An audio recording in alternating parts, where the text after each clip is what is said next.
Hello, I'm Jakob Müller. And I'm Judith Albert, and you are listening to the podcast Wannsee, looking at the international dimension of the Holocaust.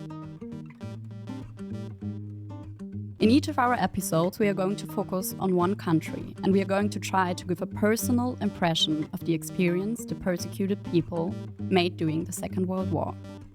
For this, we are going to talk with historians who have special expertise on the subject. The focus of our today's episode is on Germany, so begin with where it all started.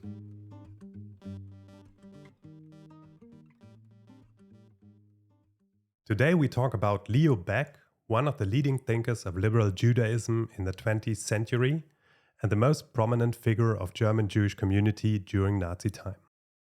He was born in 1873 in Lissa, a town with a substantial Jewish community that became part of Poland after the First World War. His first station as a rabbi in 1897 was Oppeln, which is now the Polish Opole. Here, the 27-year-old published The Essence of Judaism, a book that established him as one of the leading thinkers of liberal Judaism. It was a response to the Protestant scholar Adolf von Harnack's The Essence of Christianity. After a stay in Düsseldorf, in 1912 he became rabbi in Berlin, where he would stay for 30 years. During World War I, Baeck served as a military rabbi in the German army. In the 1920s, he was influential both as a scholar and a rabbi. He was one of the founders of the World Union for Progressive Judaism that he presided over from 1938 to 1953. When the Nazis came to power in 1933, he took the lead of the new founded Reichsvertretung, the national or Reich representation of German Jews. The Reichsvertretung united most Jewish organizations in Germany to enable a joint representation vis-à-vis the Nazi regime. After the so-called Crystal Night, the pogrom of November 1938, the organization was disbanded. It was replaced by the compulsory Reichsvereinigung, the Reich Association, which was controlled by the Nazi authorities. Despite the transformation into a tool of the persecution, Baeck decided to stay at the top of his organization. Although he and his colleagues organized the emigration of German Jews, he himself refused to leave Germany and stayed in Berlin until his deportation to the Theresienstadt ghetto in January 1943. 4 sisters and 2 brothers of Baeck were murdered during the Holocaust, but Baeck survived.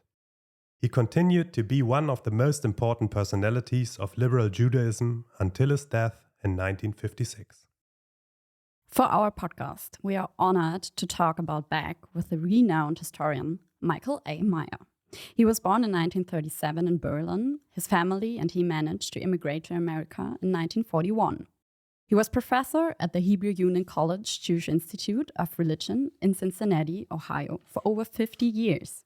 He also served as international president of the Leo Baeck Institute from 1992 until 2013. He also is a 3 times National Jewish Book Award winner and published, among a high number of other books, the biography on Leo Baeck with the subtitle Living a Religious Imperative in Troubled Times, about which we are going to talk today. Welcome to our podcast, Michael. It's an honor to have you here. Thank you. It's a pleasure to be part of it. So to go into the first question, it's quite a big question. And as my colleague already told, Baeck's book, The Essence of Judaism, was a response to Adolf von Harnack's The Essence of Christianity. Harnack's book is based on anti-Judaism and has an anti-Semitic argumentation. The moment Baeck wrote his book as a response to this, his understanding of Judaism is strongly connected to his fight against anti-Semitism. What would you say was Baeck's position in the fight against anti-Semitism before the Nazi came to power? And later, how would you translate what he called Haltung? And how were his theological positions related to his behavior during the Nazi time? So it's a huge question at the beginning. I think it is important to note that Leo Baeck was born in the small town of Lissa because, as he frequently noted, in that town there was a decided favorable attitude toward the Jews. His father was a rabbi in the town and was highly regarded as one of the clergy of the town. Therefore, Leo Baeck arose in an atmosphere in which anti-Semitism was not dominant. It is therefore not surprising that early in his life, Baeck did not write much about anti-Semitism in terms of contemporary anti-Semitism.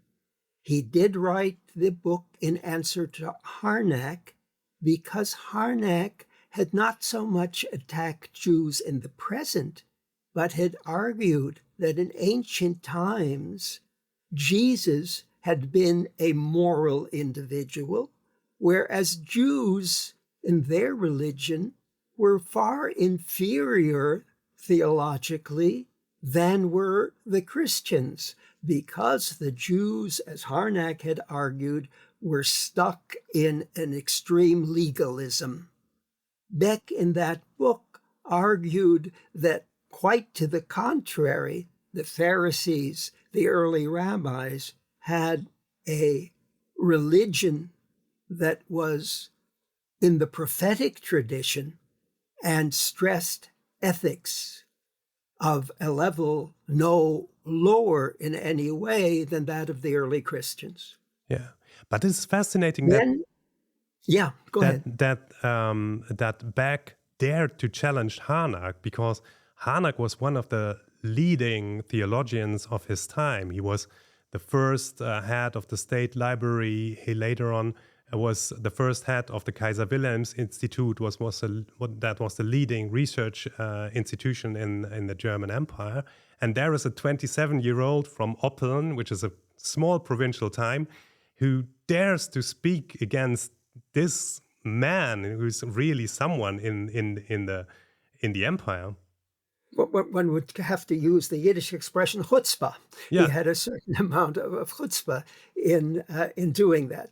But to continue what I was saying, as we come down to the period of the First World War, I think that Leo Baeck had great hopes that anti-Semitism was something left over from an earlier time. He certainly entered the war as a patriot, as did all of the German Jews, with the exception perhaps of Gershom Scholem and a few others. But certainly Martin Buber favored the German cause. But then toward the end of the war came the infamous Judenzählung, namely the census that was supposed to show that Jews were not doing their share in the war effort. This must have made Leo Baeck consider more seriously the question of anti-Semitism. During the Weimar period, of course, there were incidents of violent anti-Semitism, even as the Jews enjoyed the new emancipation, which they had to a greater degree during the Weimar period than they had earlier. But then I thought that during this period, Leo Baeck was perhaps even naively hopeful. But then I discovered in my research a most extraordinary lecture that he gave in Königsberg in 1925, in which he said that we German Jews feel very much at home in Germany. But who knows, the Spanish Jews back in the 15th century also felt very much at home in Spain, and then they were suddenly expelled. Who knows whether the Germans may not turn against us in Germany as the Christians turned against the Jews in Spain? That was remarkably prescient on the part of Leo Baeck. I also know that when the desecration of cemeteries occurred, in particular in 1932 in Berlin, Leo Baeck spoke out and said that there's a great danger here that the German people will be silent when events like this occur, that they will not oppose anti-Semitism even though it may be perpetrated by a small portion of the population. That's interesting. Yeah.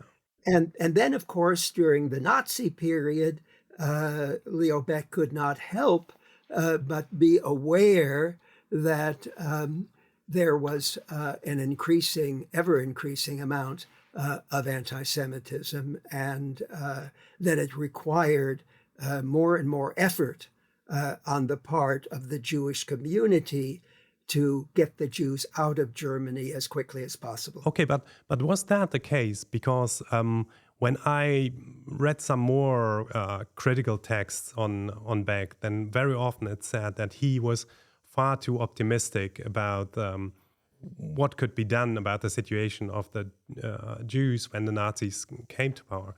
Would you tell us something about the Reichsvertretung der deutschen Juden, so the Reich representation that was founded in August 1933 and was led by Baeck? What was his hope? What was his, I don't know, what was his Haltung, as you were calling it? Let me first say something about the word Haltung before I come to the Reichsvertretung. Baeck used the word Haltung a great deal. He also used the word Zurückhaltung a great deal. Leo Baeck wanted to show the Germans that the Jews did not represent the stereotype that the Nazis pictured them in. He wanted to show that the Jews had dignity, that they had respect, that they were in charge of their own souls, if you will, that they didn't grovel before the authorities. Leo Baeck surprised the authorities. He was arrested 5 times and surprised the authorities by his stature, by the fact that he didn't plead on his knees, but he stood erect and proud. Now, with regard to the Reichsvertretung, it was an amazing thing. Here we have a dictatorship with a Führer at the top, with no rights for the average citizen.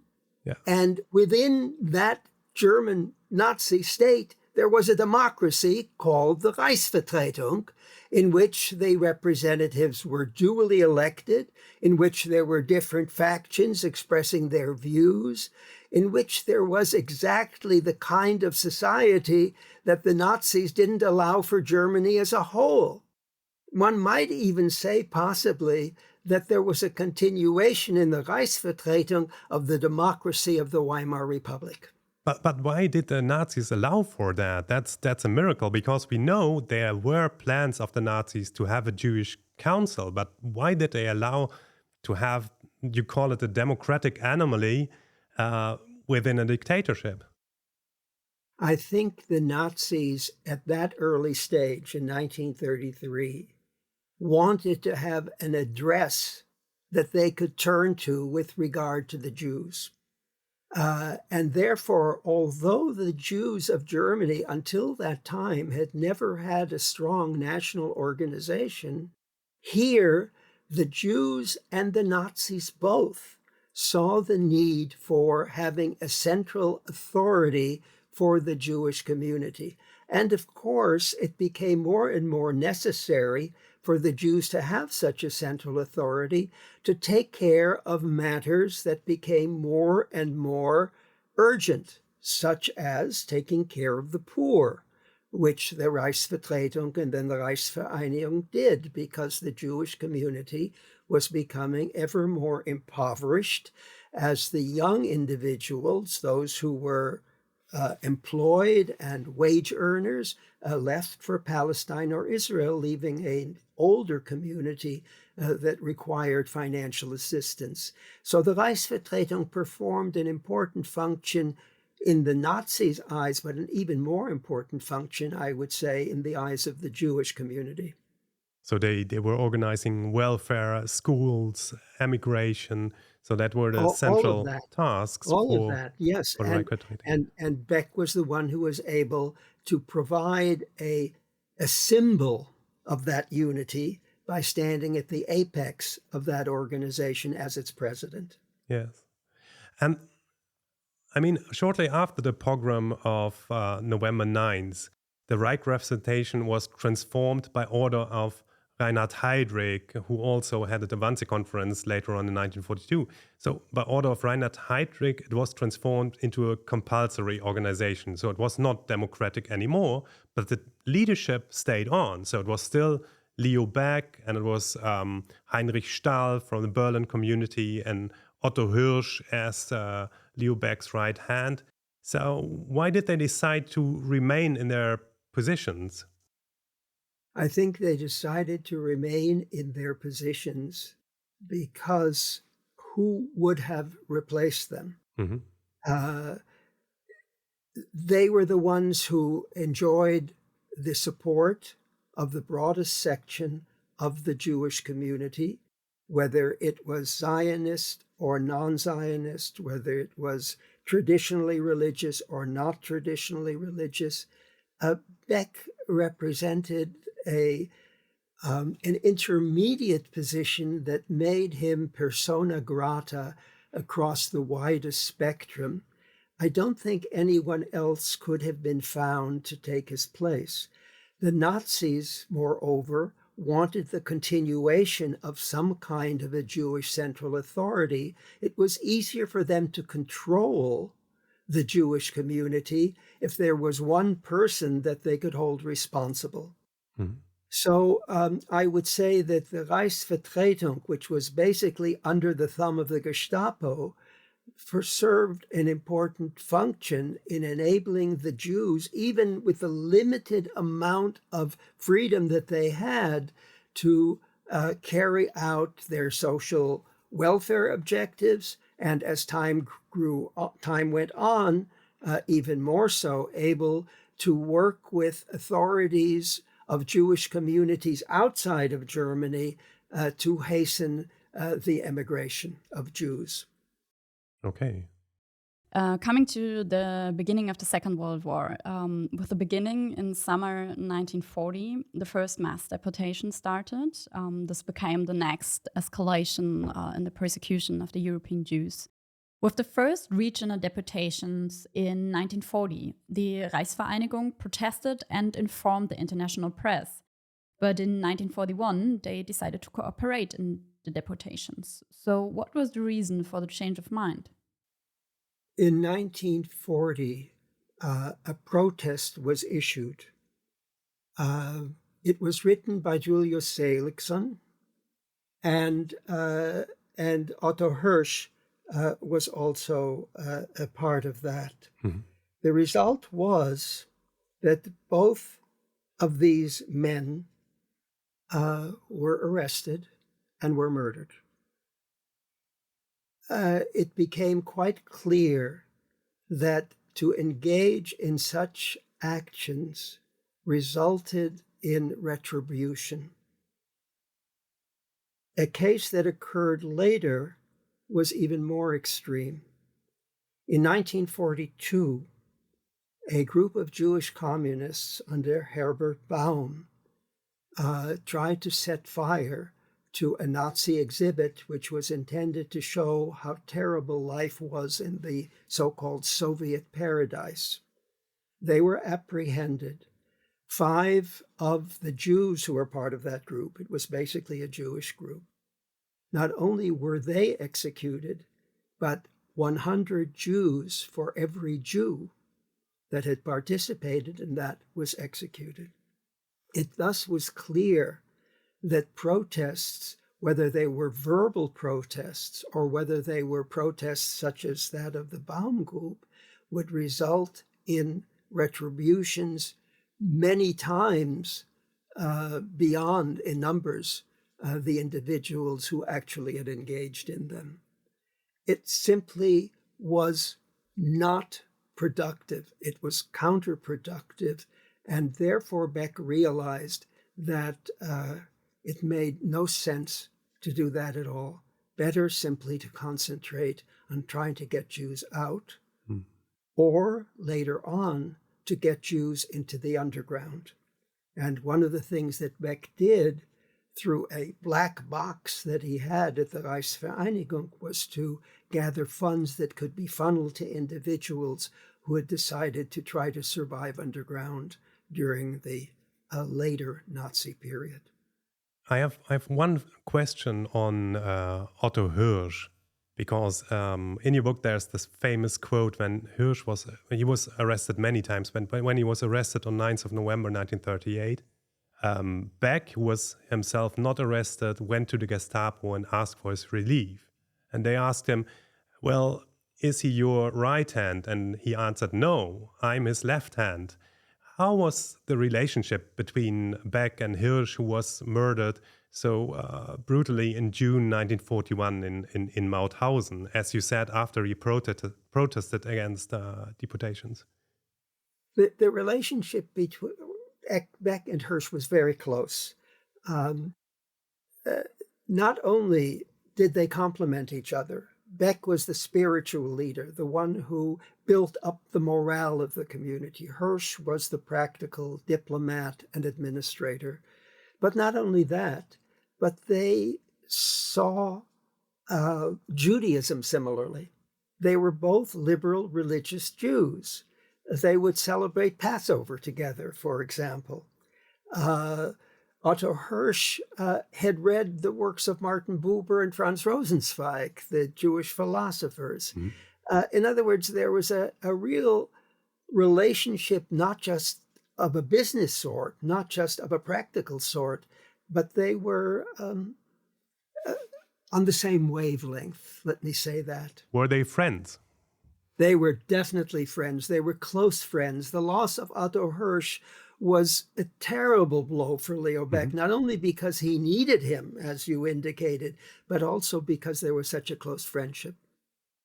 Yes, because Baeck had lost his wife in 1937, so this must have been a terrible blow to him in 1941.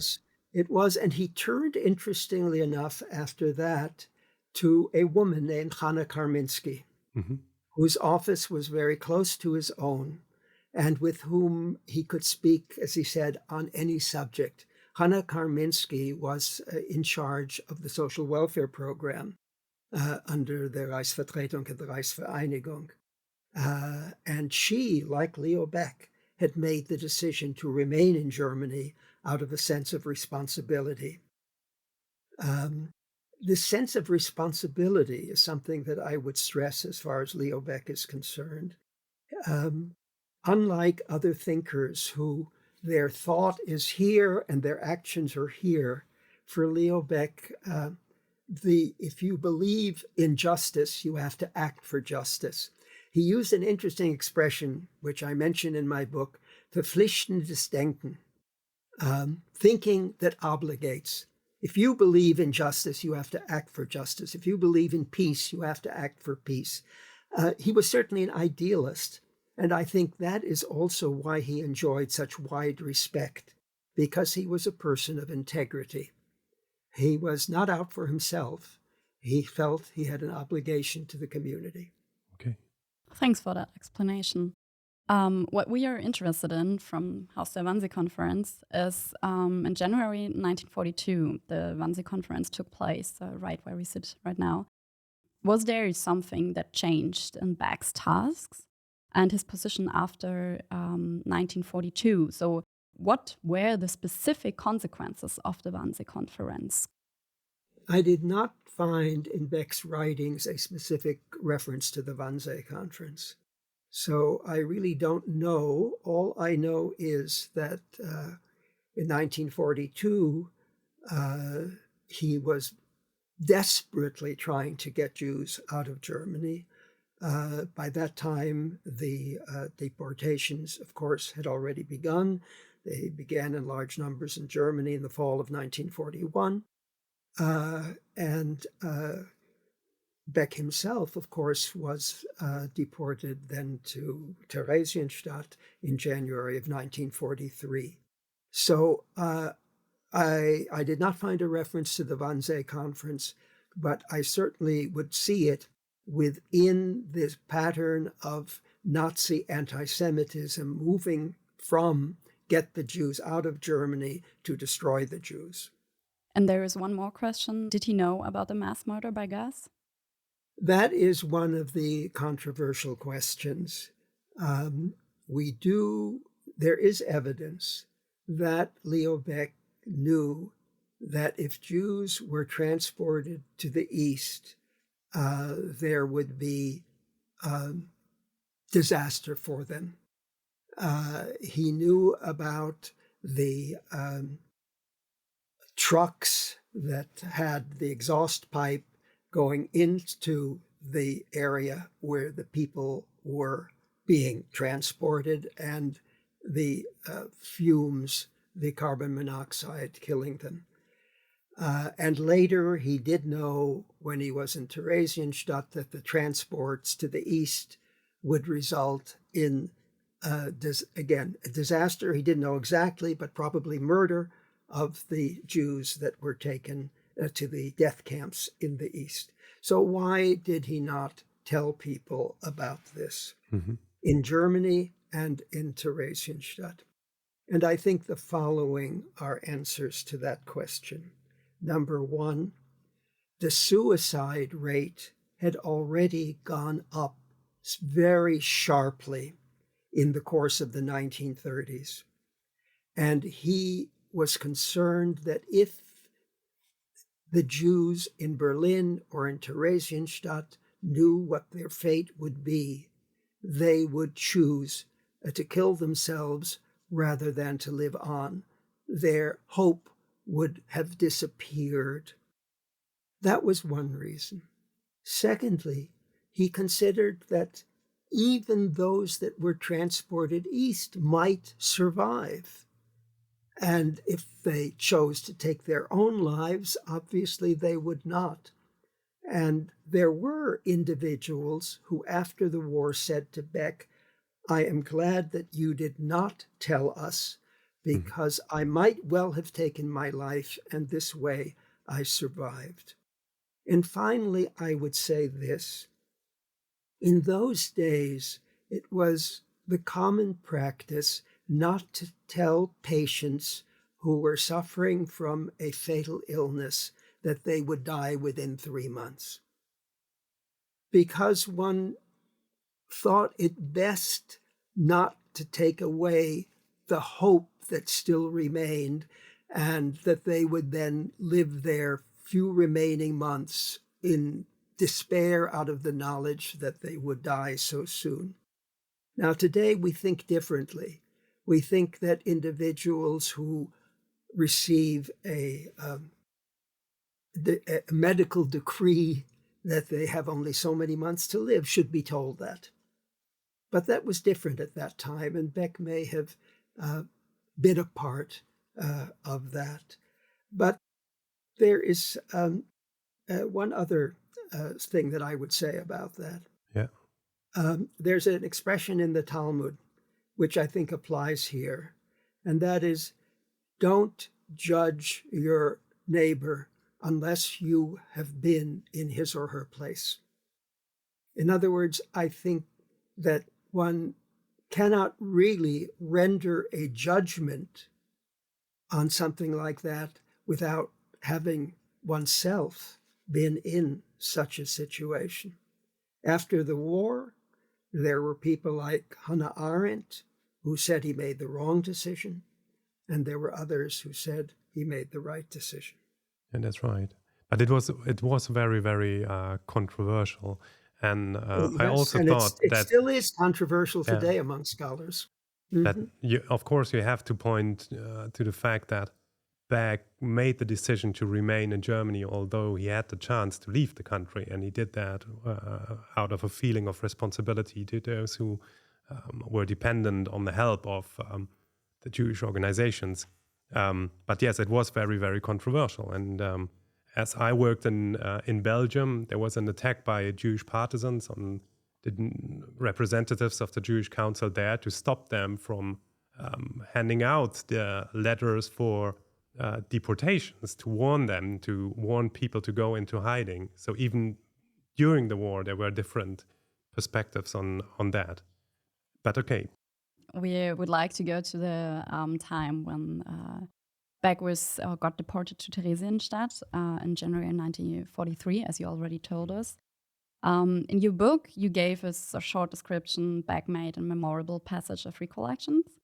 And I would just read it for our listeners as well, so we could hear what Baeck said or how he described Theresienstadt. When the sun shone, thick dust, which the high ramparts prevented from dispersing, hovered above the streets. When rain or snow had fallen, there was the deep, heavy mud, which seemed to expand daily.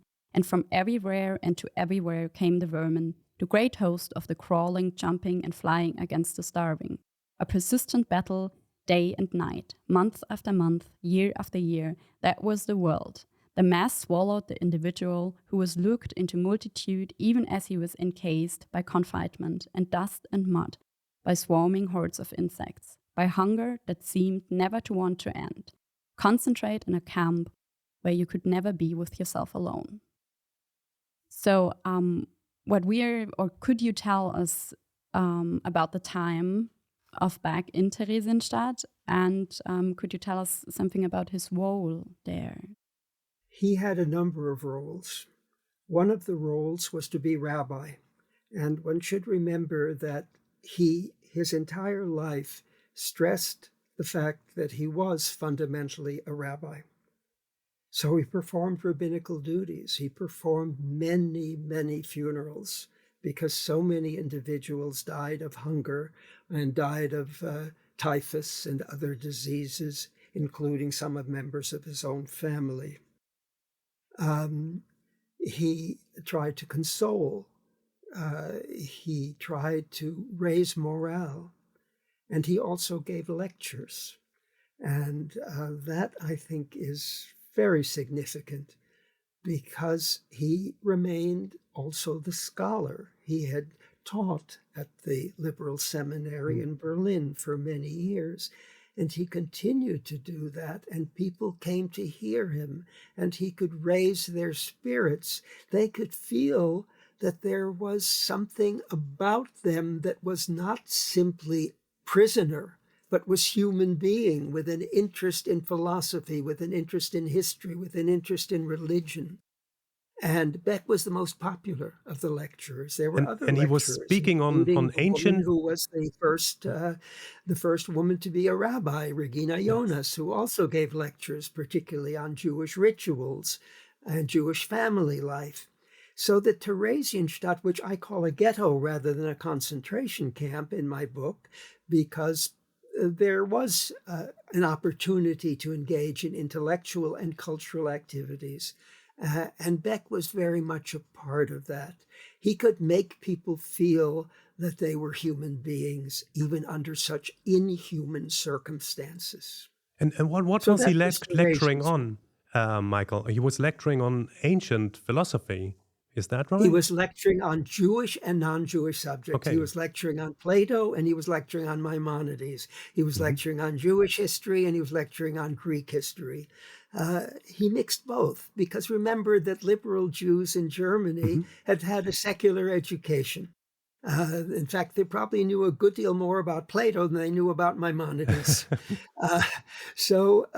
So he tried to address them in terms of their own intellectual backgrounds. And that in itself was an act of resistance to claim the ancient philosophical tradition. It was a spiritual resistance against the dehumanization that was the Nazi goal.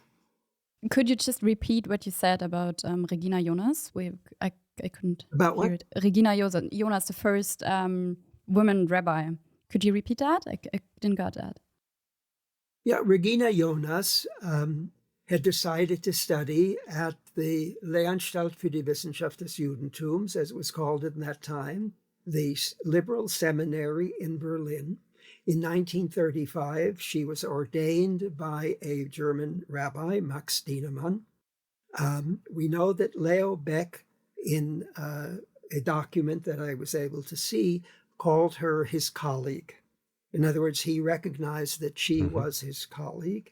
And we have at the Leo Baeck College in London a copy of a transcript of her studies, her rabbinical certificate, which has Leo Baeck's signature at the bottom, indicating that he certified that particular document. So he certainly recognized her as being a colleague.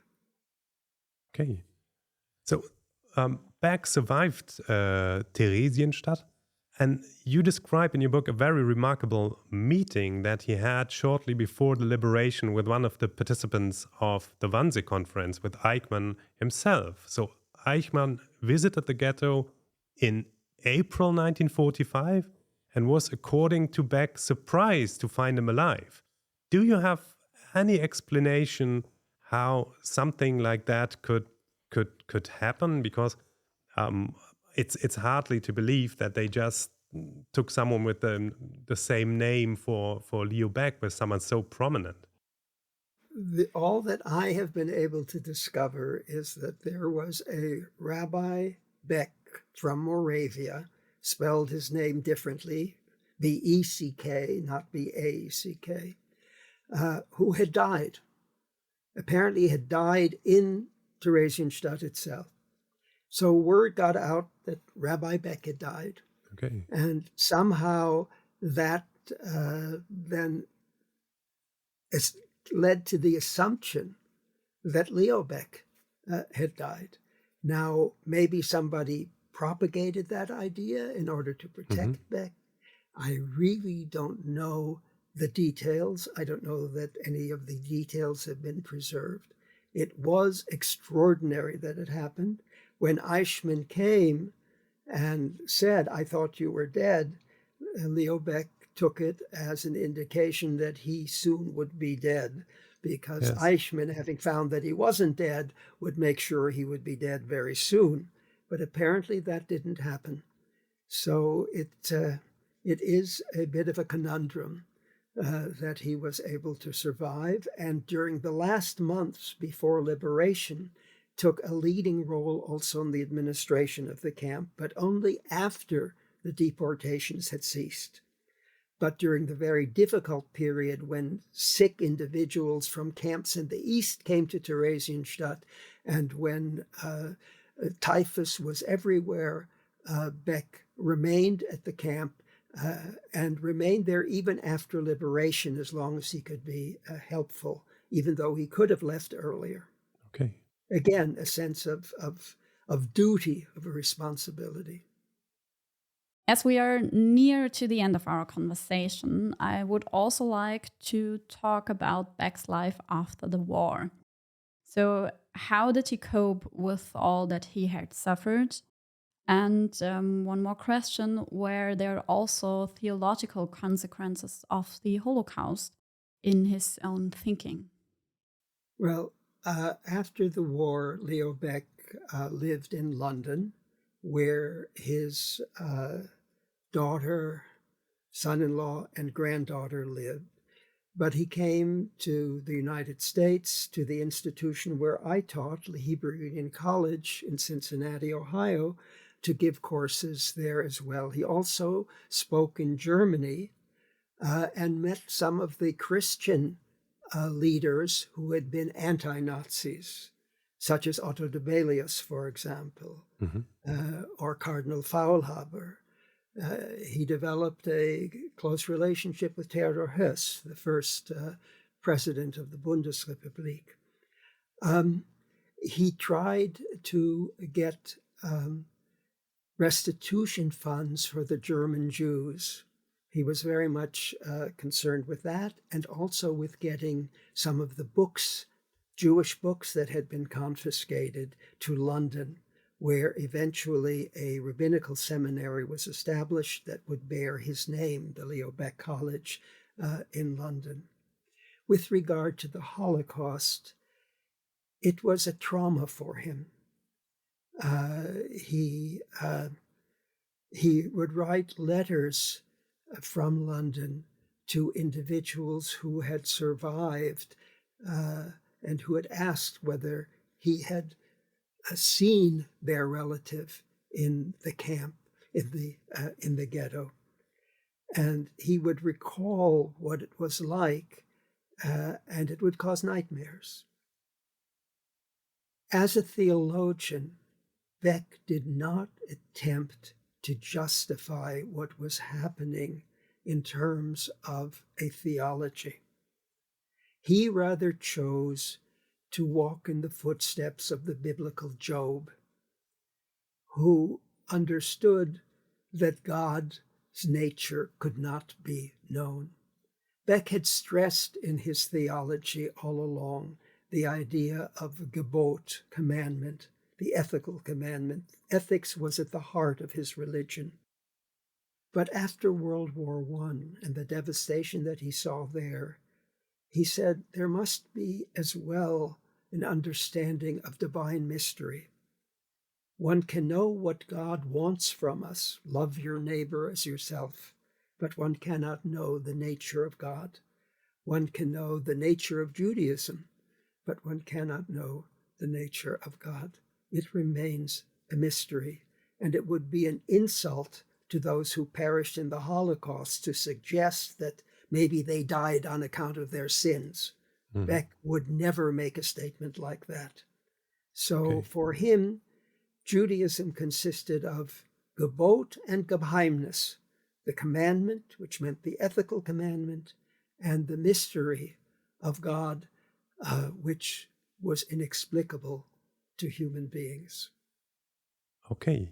So I would like to end with a question about yourself. You were, for most of your life, professor at the Hebrew Union College in Cincinnati. And this was a place where German Jewish refugees from liberal communities played an enormous role. Men like Franz Rosenzweig, but Baeck also himself. What was his influence on liberal Jews in America? Did you meet Baeck yourself? Did you meet him as a student? Jakob, I wish that I had met Leo Baeck. Okay. Leo Baeck died in 1956. I came to Cincinnati in 1960. So Okay. unfortunately, I didn't meet him. My parents did know him in Berlin, Mhm. even though slightly. They were members more of Joachim Prinz's congregation in Berlin. Okay. So no, I didn't have that personal relationship.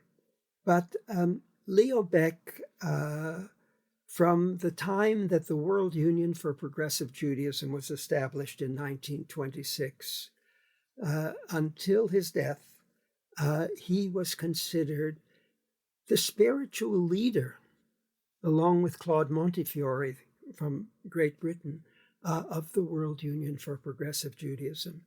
He spoke at its conferences. He gave spiritual direction. He argued that the reform movement should be self-understood not merely as a faction or a party within Judaism, but rather as an energy within Judaism. He strongly believed that the important thing was the noun Judaism and not the adjective liberal or orthodox. He was what one calls in Hebrew a Klal Yisrael person, someone who believed in the importance of the totality of the Jewish people. He became increasingly during his lifetime more and more an advocate of Zionism. But it was a Zionism that paid attention not only to the Jewish case, but also to the Arab case. In 1948, together with friends in Great Britain, he tried to raise money for those who were injured in body or property during the War of Independence, whether they were Jews or they were Arabs. Like most German Zionists, it was a Zionism that tended to play down the state, that favored the Zionism of Weizmann rather than of Ben-Gurion. Okay. Leo Baeck was a believer that what one should stress in one's philosophy is, on the one hand, the individual, and on the other, humanity.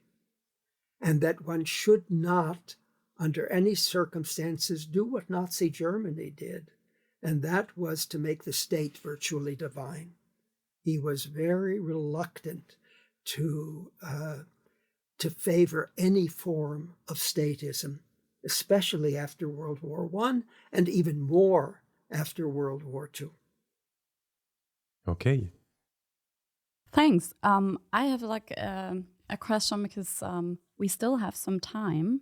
And maybe you could give us some short conclusion about like what we were talking and to think about what Baeck's role or what Baeck meant for the Second World War, for the Holocaust in Germany. Maybe you can find some words, or is it like...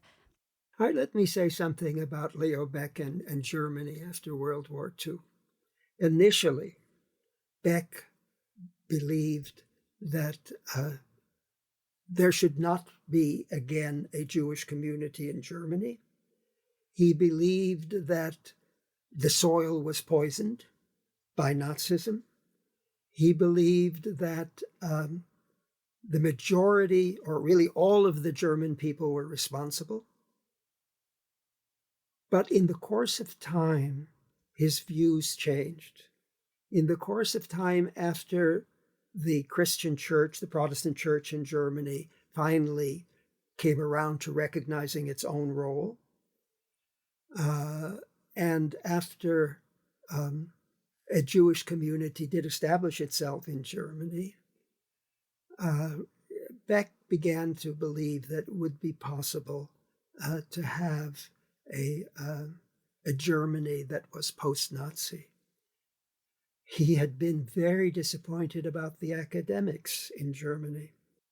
He was very disappointed about the historian Friedrich Meinecke, who had written a book after the war called The Catastrophe, in which he never mentioned the Holocaust.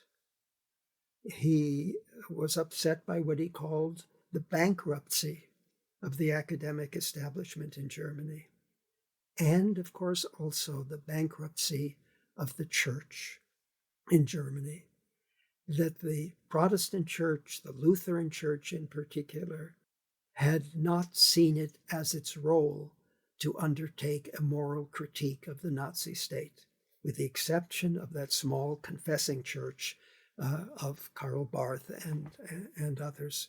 But most of the German clergy simply went along with Hitler, as did most of the academics, like Martin Heidegger, for example, perhaps the most important of all German philosophers in the 20th century. Thanks. It was a good conclusion. Yeah. Welcome. Yes, thank you very much. That was really a fascinating talk about a fascinating book you wrote, and it was a huge honor for us to talk to you. I read these German-Jewish history of modern times that you edited, the 4 volumes, during my study very extensively. So it was really a big thing for me meeting you in person. And I'm glad thank to you hear very it. much to talking to us. Well, it was a real pleasure. I want to thank you for inviting me to be part of your series of programs. I look forward to seeing it when it goes live. You will. You will.